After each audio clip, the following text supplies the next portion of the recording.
E4, E5, D4, ED4, night F3. Bishop B4 check.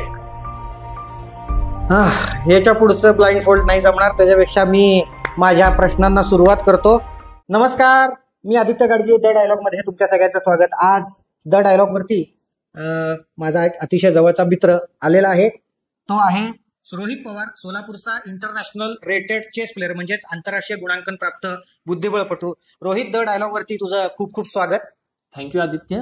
आणि तुझ्या चॅनलसाठी प्रथमतः तुझं अभिनंदन, आणि मी तुझ्या चॅनलच्या पुढच्या वाटचालीसाठी तुला शुभेच्छा देतो. थँक्यू. बुद्धिबळ म्हटलं की रोहित, आम्हाला एक नाव आठवतं, सगळ्याच भारतीयांना आठवतं, ते म्हणजे विश्वनाथन आनंद.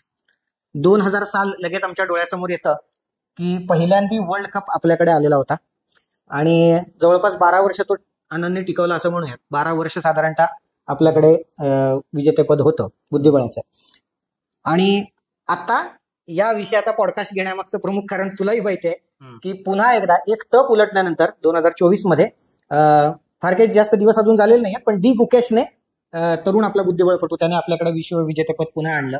त्यानिमित्ताने बुद्धिबळाबद्दल चर्चा करावी आणि बुद्धिबळाच्या जगात नेमकं काय चाललंय हे तुझ्याकडून जाणून घ्यावं, यासाठी आज तुला इथं इन्व्हाइट केलेलं आहे. तर मला सुरुवात करायची आहे गुकेशच्या या विजयापासूनच.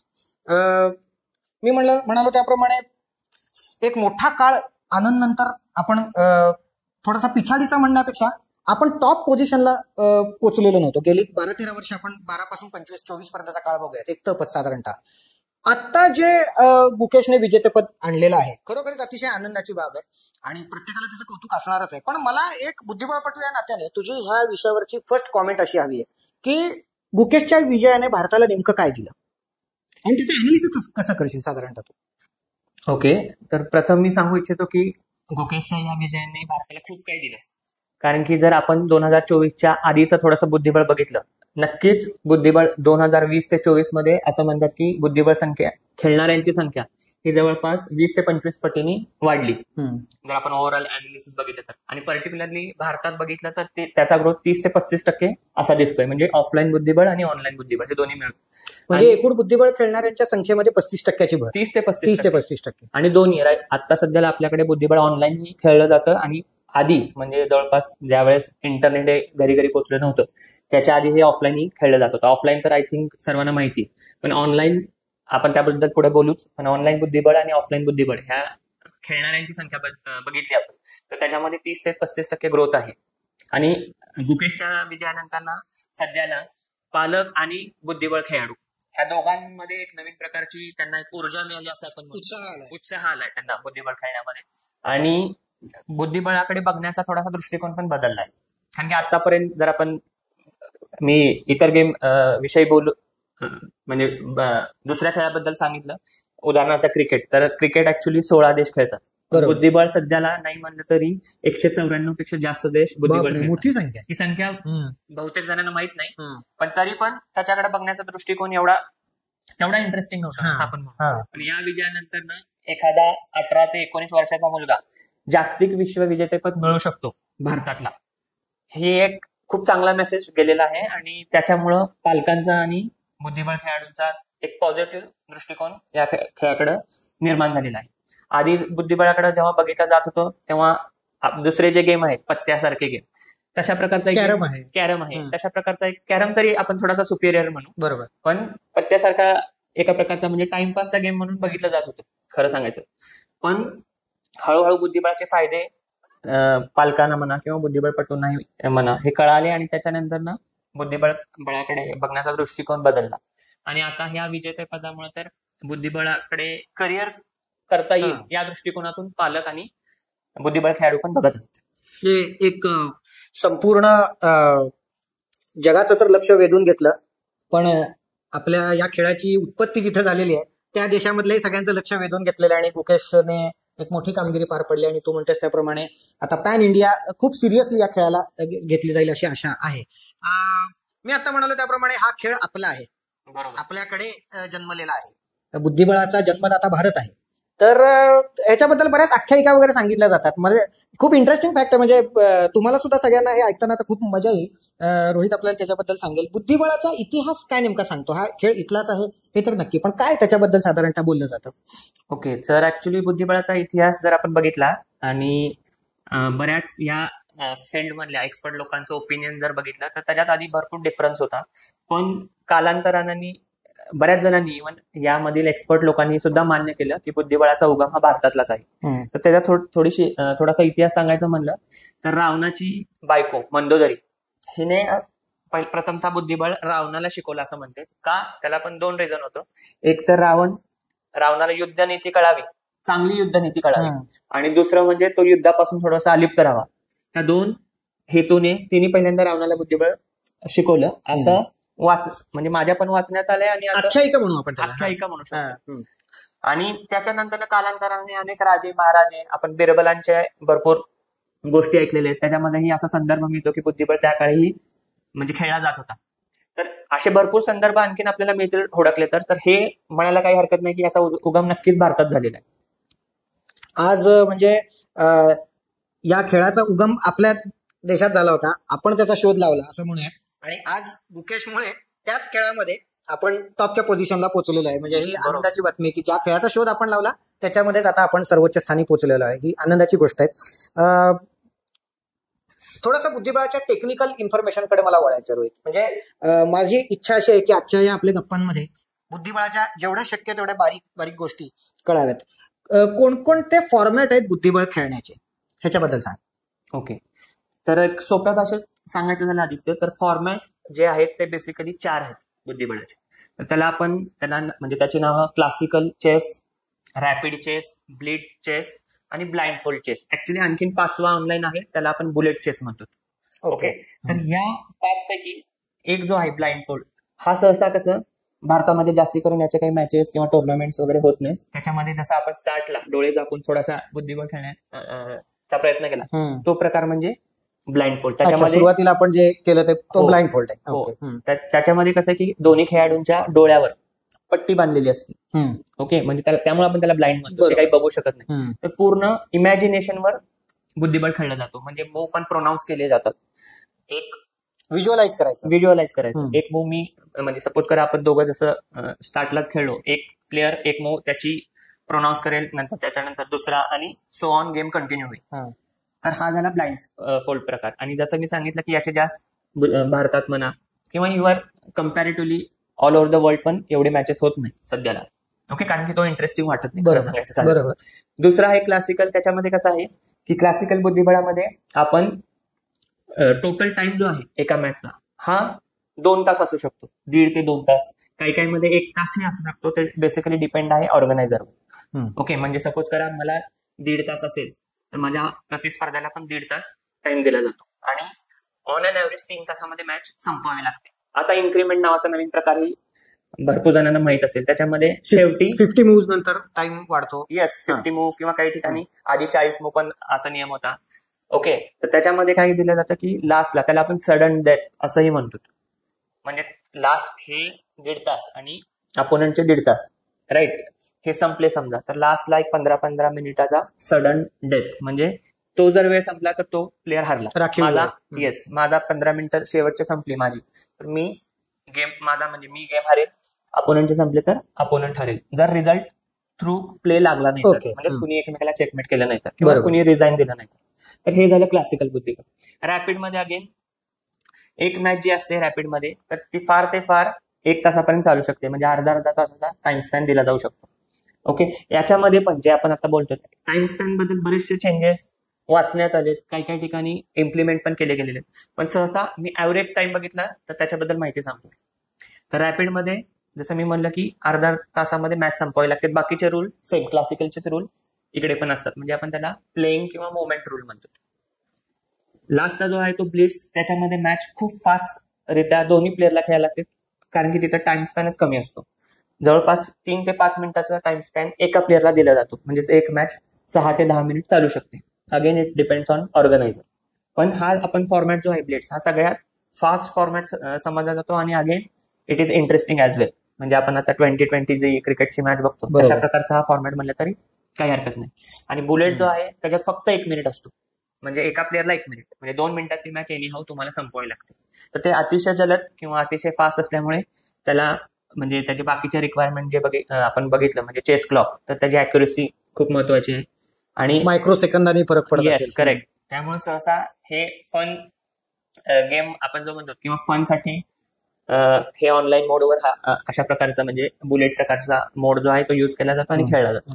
म्हणजे साधारणतः कमीत कमी वेळात कसा खेळता येईल आणि त्यावेळेस जास्त चांगला विचार कोण करू शकेल असं एक टेस्टिंग करता येणं शक्य आहे. ढोबळमानाने 4 प्रकार फॉर्मॅटमध्ये आपण धरू शकतो. रोहित, आम्ही एक शब्द कायम ऐकतो म्हणजे बुद्धिबळावर प्रेम करणारे जे लोक आहेत त्यांना तर हा शब्द नक्की माहित असेल, ते म्हणजे येलो रेटिंग किंवा येलो रेटिंग असा शब्द नेहमी ऐकायला मिळतो. हे नेमकं काय प्रकरण आहे? अर्पाड येल्लो या फिजिक्सच्या प्रोफेसरनी एक फॉर्म्युला जनरेट केला होता किंवा शोधून काढला. तो फॉर्म्युला बुद्धिबळ खेळाडूची स्किल लेवल इंडिकेट करत होता आणि त्याच्यामुळेच हे नाव पडलेलं आहे येल्लो रेटिंग. येल्लो रेटिंग म्हणजे आपण सोप्या भाषेत बोलायचं झालं तर येल्लो रेटिंग हे खेळाडूची लेवल इंडिकेट करतं, स्किल लेवल. जेवढं येल्लो रेटिंग जास्त तेवढी स्किल लेवल जास्त असं समजायला हरकत नाही. या रेटिंग वरूनच तुमच्या बुद्धिबळाच्या जगातील जे टायटल्स आहेत, जे पदव्या आपण म्हणतो, ते ठरतात. तर ते कसे ठरतात आणि रेटिंगचा त्याच्यामध्ये नेमकं काय रोल असतो हे जरा डिटेलमध्ये सांग. ओके. बेसिकली टायटलच्या बाबतीत बोलायचं झालं तर 4 टायटल्स खूप फेमस टायटल्स आहेत या डोमेन मध्ये. तर सगळ्यात फेमस जो आहे तो ग्रँड मास्टर, सर्वोच्च टायटल असं आपण बोलू. त्याच्यानंतर आहे इंटरनॅशनल मास्टर, त्याच्यानंतर आहे फिडे मास्टर आणि त्याच्यानंतर आहे कॅन्डिडेट मास्टर. ओके. तर ही जी म्हणजे ह्या ज्या टायटल्स आहेत याचा आपण एक सोपं उदाहरण घेऊन समजून घेऊ. जसं आपल्या एज्युकेशन सेक्टरमध्ये डिग्र्या विविध पदव्या आहेत, राईट. तर फर्स्ट आपण ग्रॅज्युएशन डिग्री घेतो, त्याच्यानंतर पोस्ट ग्रॅज्युएशन डिग्री घेतो आणि शेवटी पीएचडी. बरोबर. ही डिग्री सर्वोत्तम समजली जाते आपल्या एज्युकेशन सेक्टरमध्ये. सेम रित्या बुद्धिबळामध्ये आपण या जे टायटल्स आहेत grand master, international master, FIDE master आणि कॅन्डिडेट मास्टर, हे जसे इकडे डिग्री आहेत तसे बुद्धिबळाच्या या डिग्र्या म्हणून. आणि जसं तिकडे पीएचडी ही सर्वोत्तम डिग्री आहे तसे इथं ग्रँड मास्टर ही सर्वोत्तम डिग्री आहे. तर ह्या ज्या डिग्र्या आहेत याच्यासाठी तुम्हाला काहीतरी नॉर्म्स म्हणजे निकष पूर्ण करावे लागतात आणि निकष हे जे आहेत हे ठरले जातात तुमच्या रेटिंग्सवरून. रेटिंग आणि निकष याचं जर समजा तुम्ही सूत्र आपण एक म्हणू आणि तो क्रायटेरिया जर तुम्ही एखाद्या खेळाडूंनी पूर्ण केला तर त्याला त्या पदव्या बहाल केल्या जातात किंवा त्याला मिळतात असं आपण म्हणू. फॉर एक्झाम्पल एखाद्याला सपोज कर की ग्रँड मास्टर बनायचं, तर ग्रँड मास्टर बनण्यासाठी आधी त्याला 2500 प्लस रेटिंग मिळवावं लागतं, म्हणजे कमीत कमी 2500 तरी पाहिजे. त्याच्यानंतर बाकीचे क्रायटेरिया पूर्ण करून त्याला ग्रँड मास्टर ही पदवी तो मिळू शकतो. सिमिलरली इंटरनॅशनल मिळवायची असेल पदवी तर तुम्हाला म्हणजे त्या पर्टिक्युलर खेळाडूला 2400 किंवा 2400 पेक्षा अधिक रेटिंग मिळवावं लागतं. त्याच्यानंतर जे काही क्रायटेरिया आहेत ते पूर्ण करावे लागतात टुर्नामेंट खेळून पर्टिक्युलर, आणि त्याच्यानंतर त्याला इंटरनॅशनल मास्टर ही पदवी दिली जाते. सेम कॅन्डिडेट मास्टर आणि फिडे मास्टरला पण तेच रूल आहेत, पर्टिक्युलर रेटिंग मिळून क्रायटेरिया पूर्ण. रेटिंगचे विविध टप्पे आणि त्यानुसार तुमची पातळी जास्तीत जास्त सर्वोच्च कशी होईल असं करत ग्रँड मास्टर पदापर्यंतचा प्रवास. या ज्या पदव्या दिल्या जातात हे फिडे हे एक ऑर्गनायझेशन आहे. बेसिकली या ऑर्गनायझेशन थ्रू जगातल्या सगळ्या खेळाडूंचा आपण डेटाबेस म्हणू हा स्टोअर केला जातो. त्याच्यानुसार त्यांचे परफॉर्मन्स जसे होतात या रिकॉग्नाइज टुर्नामेंट मधले तेही सुद्धा तिथं त्यांचं सगळं बॅकएंडला स्टोअर होतं परफॉर्मन्स. फिडेबद्दल मी तुला पुढे विचारणारच आहे. आता ग्रँड मास्टर बद्दल उल्लेख तू केलास म्हणून एक स्टॅटिस्टिक्स मध्ये लोकांना खूप इंटरेस्ट असतो, मला तर खूपच आहे. त्यामुळे असं विचारायचं की आता आपल्या भारताकडे किती ग्रँड मास्टर्स आहेत? जर आपण 2024 पर्यंत जर डेटा पाहिला तर आपल्याकडे सध्याला 85 ग्रँड मास्टर आहेत, दोन्ही वुमेन्स आणि म्हणजे महिला आणि पुरुष दोन्ही 85 जागतिक पातळीवरचे ग्रँड मास्टर आपल्या भारताकडे एक मोठी संख्या आहे आणि खूपच आनंदाची गोष्ट आहे. मला रोहित तुला असं विचारायचं की बुद्धिबळ खेळण्याच्या शैलीवरून किंवा स्टाईल म्हणू आपण खेळण्याची, त्याच्यावरून बुद्धिबळपटूचं वर्गीकरण केलं जातं का? मी जेवढा अभ्यास केला त्यानुसार मला असं आढळलं की टॅक्टिकल प्लेअर आणि पोझिशनल प्लेअर असे साधारणतः एक 2 गटांमध्ये आपण एखाद्या बुद्धिबळपटूला ठेवू शकतो. तर हे दोन्ही प्रकारचं स्टाईल जे आहे ह्याच्याबद्दल थोडंसं सांग. ओके, ऍक्च्युली हे जे दोन टर्म्स आदित्य तू म्हणाला हे इंटरचेंजेबली आपण युज करू शकतो. बाकीचे स्टाईल जर म्हणले आणखीन ऍडिशनली टॅक्टिक्स आहे, टॅक्टिकल प्लेअर आहे, पोझिशनल प्लेअर आहे, अटॅकर म्हणतो तुम्ही, अटॅकिंग प्लेअर, डिफेन्सिव्ह प्लेअर आहे. म्हणजे प्रश्न विचारण्याचा उद्देश असा, जसं क्रिकेटमध्ये आपण ढोबळमानाने वर्गीकरण करू शकतो की सेहवाग आक्रमक फलंदाज, राहुल द्रविड डिफेन्सिव्ह फलंदाज, त्याप्रमाणेच हे असं आहे का? हो, तसं आपण म्हणू शकतो. जसं मी सांगितलं, सपोज बुद्धिबळाचं वर्गीकरण, एका गेमचं वर्गीकरण आपण 3 ह्याच्यात करू शकतो: ओपनिंग, मिडल गेम आणि एंड गेम. ओके, तर काही खेळाडूंची जर सपोज करा तो ओपनिंग खूप चांगली खेळत असेल, स्ट्रॉंग खेळत असेल, तर त्याला आपण बेस्ट ओपनिंग प्लेअर म्हणू शकतो. एखादा एंड गेम चांगला खेळू शकत असेल तर युजली बोलताना त्याला असं स्पेसिफिकली कुठली टर्म नाही, पण जनरल बोलताना आपण म्हणतो की त्याचा एंड गेम चांगला आहे, बेस्ट एंड गेम प्लेअर आहे. कार्लसनचं नाव आपण देतो एंड गेम मध्ये, खूप चांगले कॅल्क्युलेशन करतो. बरोबर. तर अशा आपण त्याचं वर्गीकरण करून त्या टर्म्स त्याला असाइन करू शकतो, असं आपण म्हणू शकतो. ओके, आता ओपनिंग शब्द तू काढलास, तर वेगवेगळ्या प्रकारचे ओपनिंग असतात मला असं वाटतं, तर त्याच्याबद्दल पण थोडंसं सांग. किती ओपनिंग आहेत किंवा त्याच्यामध्ये उपप्रकार किती आहेत? ओके, आता झालंय काय सध्याला, जसं आपण स्टार्टिंगला बोललो की बुद्धिबळ फार फेमस होतोय, त्याच्यातले एक्सपर्ट्स पण बरेचसे पुढे येत आहेत. बरेचसे, फक्त आता म्हणजे भारताचाच विचार केला तर भारतामध्ये सध्याला 85 ग्रँड मास्टर आहेत. ओके, जगाचा विचार केला तर आपण इमॅजिन करू शकतो, कारण की ऑलरेडी 194 पेक्षा जास्त देश, हजारोंची संख्या असणार आहे, येस, बुद्धिबळ खेळतात. तर प्रत्येकानी आता काय झालंय असं की एखाद्या ओपनिंगला 3-4 नावं पण आहेत, किंवा एखाद्या ओपनिंगचे आपण मल्टिपल नेम्स म्हणू. ओके, काय त्या एक्सपर्टनी वेगवेगळे नाव म्हणजे दिलेले आहेत, तर स्पेसिफिकली सांगता येणार नाही की एवढ्याच ओपनिंग आहे. पण इन जनरल बोलायचं झालं तर आपण फेमस जर ओपनिंग बघायचं झालं तर डेफिनेटली ते 25 ते 30च्या पुढे आहेत. ओके, आता बरेचसे नाव, फेमस नाव त्याच्यातले घ्यायचे म्हणले तर रुई लोपेज ओपनिंग आहे, किंग पॉन ओपनिंग आहे, क्वीन पॉन ओपनिंग आहे, स्कॉच आहे, नाव बरीच, फ्रेंच आहे, सिसिलियन आहे. ही नावं म्हणजे ओपनिंगचे घ्यायचे तर अशी बरीच नावं आहेत. आणि बुद्धिबळ खेळणाऱ्या सगळ्यांना ही नावं माहिती आहेत, पण साधारणतः आपल्या सगळ्या व्ह्युअर्सना थोडीशी तरी त्याच्यातली माहिती कळावी याच्यासाठी विचारतोय मी तुला. तर एखाद्या ओपनिंग च्या स्पेसिफिक म्हणजे स्टार्टला जे आपण मूव खेळलं जातो त्याच्यावरनं सहसा ही नावं पडलेली आहेत. म्हणजे जर सपोज त्याला सोप्या भाषेत सांगायचं झालं तर मी राजापूरचं पॉन 2 घरं पुश केलं तर त्याला किंग पॉन ओपनिंग आपण म्हणतो. तेच मी जर समजा वजीर क्वीनच्या समोरचं पॉन पुश केलं 2 स्क्वेअर पुढे तर त्याला आपण क्वीन पॉन ओपनिंग म्हणतो. असेच मूव प्रमाणे ऍक्च्युली नावं पडलेली. त्याच्यात परत झालेत काय, एक्सपर्टाईज जास्त झाल्यामुळे त्यांच्या कन्व्हिनियन्सनुसार त्यांनी नावं पण बरेचसे बदललेली आहेत किंवा डिफरंट दिलेली आहेत. तर सुरुवातीचे 15 ते 20 मूव ह्याला आपण ओपनिंग्स म्हणतो बुद्धिबळामध्ये. त्याच्यानंतरचा जो गेम आहे होणारा त्याला आपण मिडल गेम म्हणतो, आणि शेवटचा अंतिम पर्व मराठीतून बोलायचं तर त्याला आपण एंड गेम म्हणतो. अच्छा, आता AI ची चर्चा होते आणि सगळ्याच क्षेत्रामध्ये ते येतंय हे दिसतच आहे, आणि त्याचे चांगले वाईट काय परिणाम असतील ते आपल्या सगळ्यांना भविष्यात कळणारच आहेत. AI बद्दल आपण बोलू, पण त्याच्या आधी मला विचारायचं, चेस इंजिन हा नेमका काय प्रकार आहे?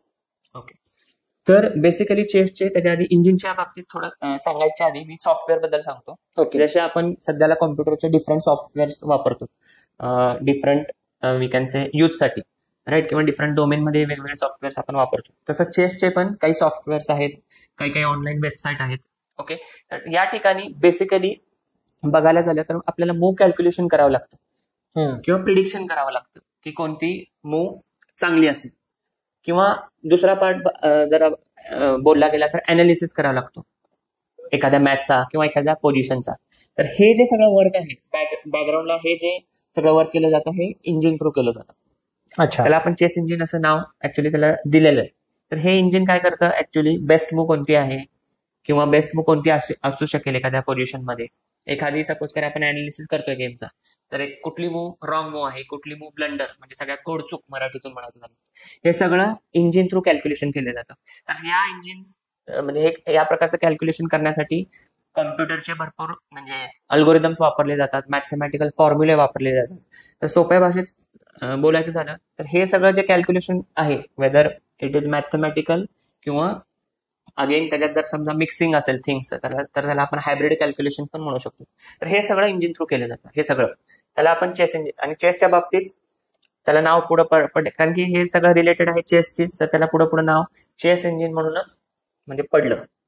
म्हणजे साधारणतः असं म्हणूयात आपण त्या परिस्थितीमधली जी बेस्ट मूव्ह आहे ती कॅल्क्युलेट करण्यासाठी इंजिन तुम्हाला मदत करतो. किंवा तुमची जी खेळलेली चाल आहे, मूव्ह आहे, तिचं मूल्यमापन तो इंजिन करू शकतो असं म्हणता येईल. बरोबर. तर तू एआय बद्दल विचार त्यामुळे ते सांगतो की आधीचं इंजिन जे होतं त्याला आपण मॅन्युअल इंजिन म्हणत होतो. मॅन्युअल इंजिन मध्ये म्हणजे काय की काही वेळेस तुम्हाला मॅन्युअल इनपुट द्यावं लागत होतं. फॉर एक्झाम्पल, मी एक चेस मॅच खेळलो आणि एखादी मूव्ह माझ्याकडनं किंवा लेट से कम्प्युटरकडून, मी कम्प्युटरची चेस मॅच खेळतोय आणि एखादी मूव्ह चुकीची झाली, तर नेक्स्ट गेम मध्ये ती चूक होण्यासाठी मला काय करायला लागत होतं, गेम सेव्ह करायला लागत होता डेटाबेसमध्ये. मग बॅक एंडला काय होत होतं की तो गेम सेव्ह झाला की पुढच्या वेळेस त्याच्यावर त्या सेव्ह गेमवर प्रोसेसिंग होऊन ती मिस्टेक अवॉइड केली जात होती, रिपीट केली जात नव्हती. पण त्यावेळेस काय करायला लागायचं मला की गेम सेव्ह म्हणजे काहीतरी मॅन्युअल वर्क करायला लागायचं. पण आता इंजिन असे आले, या इंजिन की एकदा तुम्ही गेम खेळलात की सेल्फ इम्प्रूव्ह करतं ते स्वतःला. त्याच्यात काही तसे एआयचे अल्गोरिदम्स त्याच्यामध्ये सेव्ह केलेले जेणे थ्रू मॅन्युअल इनपुट एकदम पूर्णतः म्हणजे म्हणलं तरी चालेल पूर्णतः कमी झालेलं. बेस्ट मधली बेस्ट मूव्ह तो आता फिगर आउट करू शकतो. तर हा डिफरन्स आहे ट्रॅडिशनल इंजिन आणि एआय इंजिन मधला. म्हणजे एआयचा इम्पॅक्ट चेसच्या जगामध्ये सुद्धा होतोय भरपूर. ही एक इंटरेस्टिंग फॅक्ट कळाली. एक आता वेगळा प्रश्न मला तुला असा विचारायचा, एक बुद्धिबळपटू म्हणून, चाली रचताना तुम्हाला कोणकोणत्या बाबींचा विचार करावा लागतो? एखादी मूव्ह खेळायची आहे, तुमची मॅच सुरू आहे, ती कुणाही सोबत असेल, ह्युमन असेल किंवा मशीन असेल, काय कॅल्क्युलेट करायचं, काय काय बघायचं? तर या प्रश्नाचं उत्तर देताना एक मी सांगेल की ह्युमन चेस आणि ह्युमन अपोनंट किंवा गेम विथ मशीन कम्प्लिटली माझ्या मते कम्प्लिटली डिफरंट थिंग्स आहेत. ओके. इथं कारण की सायकोलॉजिकल फॅक्ट पण खूप इम्पॅक्ट करतो. म्हणजेच काय, सपोज करा मी मशीनची खेळतोय, तर सायकोलॉजिकली मला माहिती आहे की मशीन मध्ये जे काही कॅल्क्युलेशन होतात ते 99% करेक्टच आहेत. त्यामुळे तिथून पुढून येणारी मूव्ह ही स्ट्रॉंग असणार आहे, करेक्ट असणार आहे, त्याची करेक्टनेसची प्रोबॅबिलिटी, एररची शक्यता कमी असणार आहे. करेक्ट. तेच मी ह्युमन प्लेअरशी खेळतोय मॅच, म्हणजेच काय व्यक्तीशी खेळतोय मॅच, एखाद्या प्लेअरची मॅच खेळतोय, तर जरी तो स्ट्रॉंग प्लेअर असला, सपोज करा तो ग्रँड मास्टर आहे, तरी पण तिथे त्याच्याकडनं मिस्टेक होण्याची प्रोबॅबिलिटी कम्पेअर टू मशीन ही ऑब्व्हियसली जास्त आहे. आणि हे मला माहिती आहे, माझी सायकोलॉजिकल फॅक्ट ही मला माहिती आहे. त्यामुळे माझी सायकोलॉजी तशी बनली की हा मिस्टेक करू शकतो, इव्हन बऱ्याच वेळेस टाइम प्रेशर मध्ये, राईट.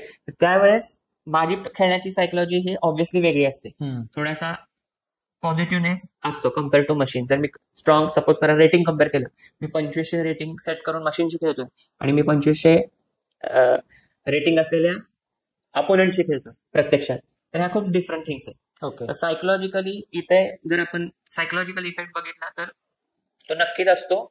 आणि बराचसा पॉझिटिव्ह इफेक्ट जो आपण म्हणतो तो प्रत्यक्ष बुद्धिबळ जेव्हा आपण ह्युमनची किंवा व्यक्तीशी खेळतो तिथे हा सायकोलॉजिकल इम्पॅक्ट नेहमी प्लस असतो. पण तू म्हणतोस त्याप्रमाणे ग्रँड मास्टर किंवा ह्युमन अपोनंट म्हणू आपण, तो out of the box thinking करण्याची पण कॅपॅसिटी बाळगतो. त्यामुळे मशीनच्या अल्गोरिदम पेक्षा चांगली मूव्ह येण्याची पण शक्यता गृहीत धरू शकतो ना आपण? धरू शकतो, पण तिथे प्रोबॅबिलिटी कमी होते. चांगली मूव्ह म्हणजे आता मी जर अगेन म्हणजे जे मशीनला अल्गोरिदमच्या बाहेर कळणार नाही, ठरलेल्या चौकटीच्या बाहेर विचार करता येत नसल्यामुळे, कारण मानवी मेंदूची जी क्षमता आहे ती कुठल्याही मशीनपेक्षा शेवटी जास्तच असणार आहे, बरोबर. तर मग बेस्ट मूव्ह पण येऊ शकते जी अल्गोरिदम मध्ये येऊ शकत नाही, असं विचारतोय मी. ओके. ते ऍक्च्युली या प्रकारामध्ये त्याची जी प्रोबॅबिलिटी आहे ती खूप कमी आहे असं मी सांगेन. कारण की ऑब्व्हियसली मशीन मध्ये आता स्ट्रॉंग इंजिन्स आलेले आहेत, म्हणजे एआय इंजिन्स आलेले आहेत, त्याच्यामुळे आउट ऑफ बॉक्स जेव्हा आपण म्हणतो ना, हे आता राहिलेलंच नाही. मशीनही तेवढा विचार करू शकतो आता. त्याच्यामुळे तिथं जी मिस्टेकची प्रोबॅबिलिटी आहे ना ती खूप कमी आहे. पर्टिक्युलर काही अशी पोझिशन पण आहे, तू म्हणलेला पॉईंट बरोबर आहे, कारण की काही पोझिशन अशा आहेत तिथं मशीन पण चुकीची मूव्ह सजेस्ट करतो. काही पोझिशन असे खूप कमी पोझिशन्स आहेत. पण जर आपण ओव्हरऑल विचार केला तर नक्कीच मशीनची अॅक्युरेसी जास्त आहे. आपण चेस बद्दल बऱ्याच टेक्निकल टर्म्स बऱ्यापैकी तुझ्या उत्तरांमधून क्लिअर झाले आहेत. 21वे शतक आहे आणि महिला पुरुषांच्या खांद्याला खांदा लावून नव्हे तर पुरुषांच्या पुढे जाऊन सुद्धा कामगिरी करताना दिसतात सर्वच क्षेत्रांमध्ये. बुद्धिबळामध्ये काय परिस्थिती आहे? आम्हाला बाहेरून बघताना जेवढ्या आम्ही बातम्या वाचतो किंवा युट्यूबवरती वगैरे बघतो त्याच्यावरून लक्षात येतं, एक काळ होता की जुडिथ पोलगर वगैरे अशी एक ठराविक नावं असायची. आज भारताकडं कोनेरू हम्पी, आर वैशाली, दिव्या देशमुख, म्हणजे नावं वाढताना दिसत आहेत. तू ऍज अ चेस प्लेअर म्हणून काय सांगशील, ह्याच्यामध्ये महिला किती पुढे जात आहेत? ओके, पहिल्यांदा सांगायचं झालं तर महिलांसाठी चेस एक गेम म्हणून खूप चांगला ऑप्शन आहे, हे पर्सनल माझं मत आहे. कारण की बाकीचे जर आपण गेम कन्सिडर केले कम्पेअर टू चेस किंवा कम्पेअर टू बुद्धिबळ, तर तिथे कॉन्स्टंट जास्त आहेत. बरोबर. कारण की ते फिजिकल गेम आहेत, मेनली तिथं फिजिकल फिटनेस पण कन्सिडर केला जातो. ऑब्व्हियसली इथं पण तो फॅक्टर आहे, पण कमी प्रमाणात आहे. हा मेंटल गेम आहे असं आपण म्हणतो. वैचारिक आणि फिजिकली फिट असले तरी जबाबदाऱ्या किंवा इतर गोष्टींमुळे त्यांना ज्या अडचणी येतील त्या बुद्धिबळामध्ये येण्याची शक्यता आहे. त्यामुळे जास्त हा खेळ म्हणजे खेळणं सहज शक्य आहे असं म्हणूया. बरोबर ना? बरोबर. फिजिकल जोखीम तर नाही असं आपण म्हणतो. कारण कम्पेअर सपोज आपण क्रिकेटची कम्पॅरिझन केलं तर तिथं काय एखाद्या वेळेस बॉल लागण्याची किंवा फिजिकल इंजुरी होण्याची ही शक्यता असते. इथं त्याची प्रोबॅबिलिटी अगेन आपण जर बघितलं तर ती खूप नगण्य आहे. राईट, तुम्हाला तसं फिजिकल इंजुरी किंवा अशा कुठल्याही टाईपची दुखापत वगैरे ते तर शून्य आहे. आणि दुसरं म्हणलं की कॉम्पिटिशन जर आपण बघितली, आता आपण जर मेल चेस प्लेअर आणि फिमेल चेस प्लेअर ह्याच्यात जर कम्पॅरिझन केलं तर फिमेल चेस प्लेअरला इथं खूप वाव आहे असं मी म्हणेन. कारण की मेल डोमेन मध्ये कॉम्पिटिशन खूप आहे आणि फिमेल मध्ये मी असं म्हणत नाही की कॉम्पिटिशन नाहीये, पण कम्पॅरिझन जर केलं तर तिकडे कमी आहे. त्याच्यामुळे करिअर जर करायचं म्हणलं किंवा करिअर स्पोर्ट्स मध्ये करिअर करायचं तर विचार केला तर बुद्धिबळाचा बेस्ट ऑप्शन आहे असं मी समजतो. मगाशी तू फिडेबद्दल थोडंसं सांगितलेलं आहे, पण मला जरा डिटेलमध्ये हा प्रश्न आहे की तुमची जी अपेक्स बॉडी आहे फिडे, ती नेमकं काय काम करते? म्हणजे काय काय मॉनिटरिंग ऑथॉरिटी आहे, स्पर्धा भरवते, टायटल्स देते, म्हणजे काय साधारण टाईटलचं स्वरूप काय आहे?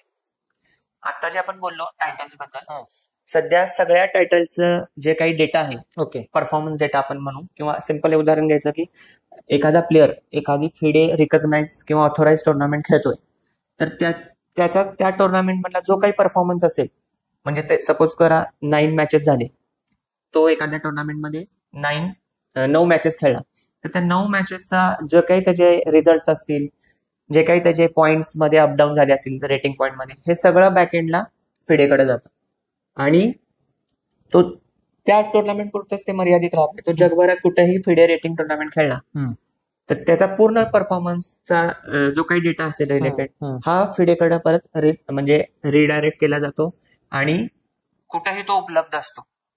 तर हे सगळं डेटा मॅनेजमेंट, प्लेअरचे डेटा मॅनेजमेंट, प्लेअरचे रेकॉर्ड, टुर्नामेंटचे रेकॉर्ड, हे सगळं कलेक्शन आणि त्याच्यावरचं प्रोसेसिंग हे आतापर्यंत फिडेच करतात. जिथे जिथे बुद्धिबळाच्या टुर्नामेंट होतात फिडे रेटिंग टुर्नामेंट, तिथला सगळा डेटा हा फिडे सर्व्हरमध्ये अवेलेबल आहे आणि तो तिथून प्रोसेस केला जातो. आणि दुसरं की काही रूल्स मध्ये मॉडिफिकेशन करायचं असेल, ओके, आपल्याला सपोज करा 10% वगैरे नंतरच आले होते, सुरुवातीला नव्हते ते. येस, कालांतराने ते आले असं आपण म्हणू शकतो. तर एखादा रूल पास करायचा का नाही जागतिक बुद्धिबळ स्पर्धेमध्ये, याची अथॉरिटी पण फिडेकडे आहे. ओके, तर ती फिडेची गव्हर्निंग बॉडी जी आहे हे सगळे डिसिजन घेते की कुठले रूल्स अप्लाय करायचे, कुठले रूल्स एलिमिनेट करायचे. हे सगळं लिगल ऑथॉरिटी आपण म्हणलं तरी काही वावगं ठरणार नाही. तर सध्याला या फिडे ऑर्गनायझेशन कडे ही या प्रकारची ऑथॉरिटी आहे आणि त्याला जे कलेक्टिव्ह बाकीचे ऑर्गनायझेशन्स आहेत विविध देशांमधले, यांनाही ते सगळे रूल्स फॉलो करावे लागतात आणि त्याच्यानुसार ते पुढचे टुर्नामेंट कंडक्ट करू शकतात.